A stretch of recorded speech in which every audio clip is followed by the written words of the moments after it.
Bilasizmi?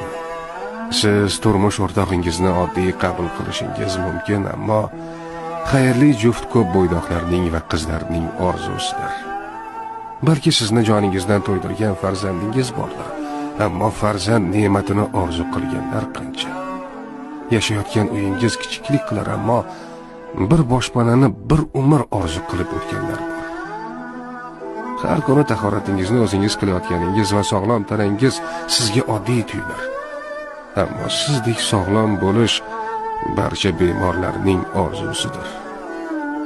Sizni holdan to'ydirib yuborgan ishingiz siz uchun bir muammodir. Ammo bir rizq topish uchun ish barcha ishsizlarning orzusidir. Erkin, hur ekanligingiz, istagan joyga bora olishingiz oddiy tuyular, ammo qamoqdagi mahkumlarning orzusidir bu. Amallab topayotgan pulingiz sifatli va so'nggi rusumdagi narsalarga yetmas, ammo bo'ynigacha qarzga botib eski kiyimda yurganlarning orzusidir sizni holatingiz. Rasululloh sallallohu alayhi vasallam iymon ikki qismdir. Yarmi sabrda, yarmi esa shukurda deb marhamat qilganlar.